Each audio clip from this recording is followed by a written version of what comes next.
Oke, kali ini saya akan membuat video sederhana tentang yang simpel ya, tentang supranatural khususnya yang bagi yang baru-baru saja menekuni dunia supranatural khususnya dalam sesi pengobatan alternatif, baik itu dengan cara pijit, jamu, totok terapi, atau pengiriman energi dan sebagainya. Itu masing-masing memiliki efek dan pada dasarnya setiap efeknya itu hampir sama-sama semua antara tukang pijit, tukang ngasih jamu, tukang ngasih tirakat atau dan sebagainya.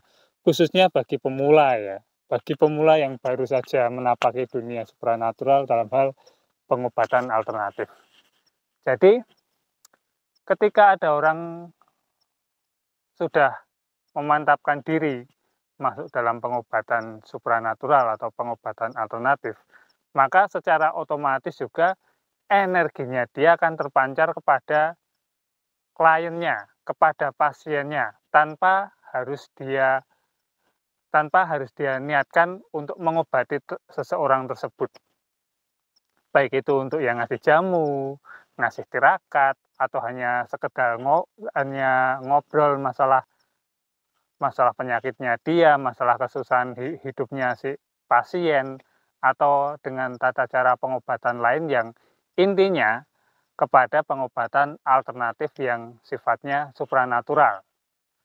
Nah, itu kadangkala bisa menjadi bumerang bagi praktisi pemula tersebut. Kenapa?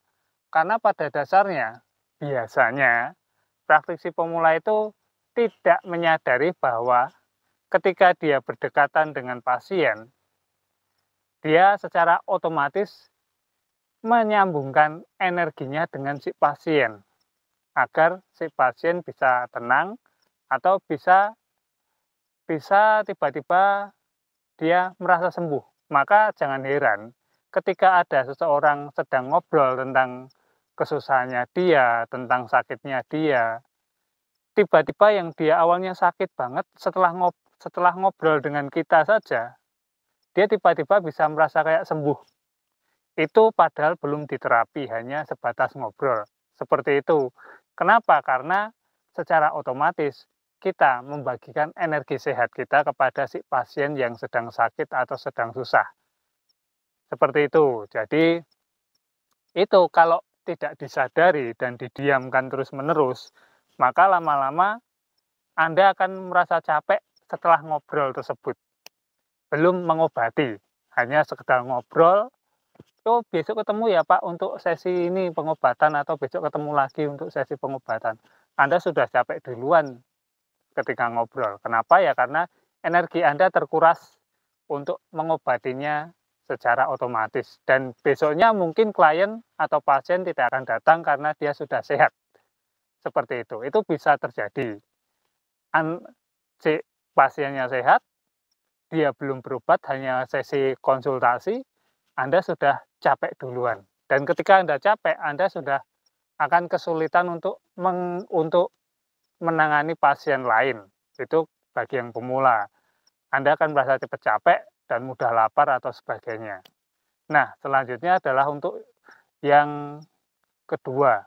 Ketika Anda mengobati, entah itu pijit, ngasih tirakat, atau jamu, atau banyak tata cara lain, ketika Anda mengobatinya itu, kadangkala si pasiennya bisa merasa sembuh, tapi Anda yang malah jadi merasakan rasa sakit si pasien. Kenapa? Karena biasanya secara nggak sadar, Anda itu punya niat bahwa orang ini harus sembuh. Maka Anda secara tidak sengaja bisa menarik penyakit si pasien tadi ke dalam tubuh Anda. Seperti itu. Jadi ketika Anda menyentuh pasien ataupun Anda hanya menyentuh tempat tidur atau tempat duduk si pasien, maka secara otomatis Anda menyedot penyakit si pasien. Itu bisa terjadi.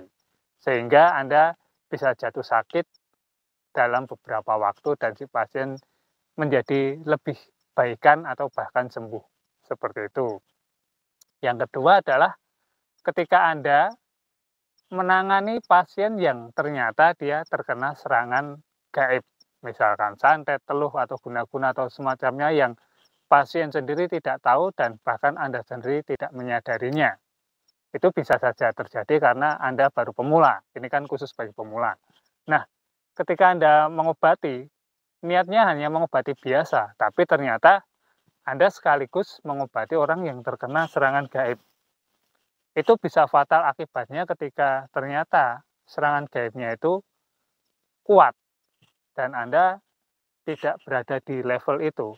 Anda bisa jatuh sakit atau Anda bisa apes dalam segala hal, dalam ekonomi, dalam kehidupan dan semacamnya yang berlangsung biasanya bisa 1 hari, 3 hari, 7 hari, 9 hari, sampai 40 hari. Atau bahkan lebih tergantung dari kelas serangan gaib tersebut. Karena saya dulu ada contoh, yaitu contoh dari pokoknya dari kenalan saya yang lebih tua, itu dia itu sudah pro padahal. Dia sudah pro dalam menangani pasien terkena serangan gaib. Kebetulan waktu itu dia baru tidak sehat, lalu dia mengatasi orang kena serangan gaib dari ilmu hitam. Nah, tuh dia pakai upacara lengkap, langsung dia ketika dia sudah jedek gitu, langsung ketika dia sudah nyembuhin pasiennya sembuh, dia duduk langsung meninggal. Praktisinya langsung meninggal, kenalan saya ini langsung meninggal. Kenapa? Karena dia terkena serangan balik dari serangan gaib tadi. Itulah tadi resikonya kalau Anda tidak tahu di mana level Anda saat ini ketika mengobati orang yang terkena serangan gaib. Karena yang namanya manusia itu kondisinya naik turun, kadang baru bagus, kadang baru sedang, kadang baru turun, tergantung kondisi fisik dan pikiran. Jadi ketika Anda mengobati, usahakan dalam kondisi yang fit, jasmani dan rohani Anda. Seperti itu. Lebih baik lagi dilambari puasa dan lebih baik lagi Anda bisa mengukur apakah bisa Anda membantu atau tidak. Karena ada banyak jenis ilmu di luar sana dan Anda hanya salah satunya. Seperti itu. Kita harus lebih sadar diri, lebih sadar pada kondisi. Itu saja. Jadi seperti itu tadi beberapa resikonya ketika Anda masuk dalam dunia pengobatan supranatural yang pemula ya. Anda harus bisa lebih mawas diri, lebih mengukur kemampuan, dan juga usahakan ketika Anda sedang akan mengobati pasien, tapi Anda ragu-ragu apakah ini beneran pasien karena fisik atau karena serangan gaib, ada salah satu cara untuk mengetahuinya, yaitu adalah dengan sini Anda gosok lengan ini, Anda gosok, kerasa kan? Kerasa juga ada bunyinya, sek sek sek. Nah, ketika Anda itu sedang berhadapan dengan orang yang terkena serangan gaib ataupun dia punya ilmu yang buruk, maka Anda gosok-gosok ini tidak akan terasa dan tidak akan ada suaranya. Kenapa? Karena Anda sudah terpengaruh oleh energi gaib dari si pasien atau orang yang punya ilmu kurang baik tersebut. Ketika Anda sudah tahu seperti itu, maka keputusan ada di tangan Anda, apakah mau dilanjut atau tidak. Seperti itu, semoga bisa dipahami. Sekian dan terima kasih. Jumpa lagi di video selanjutnya. Rahayu.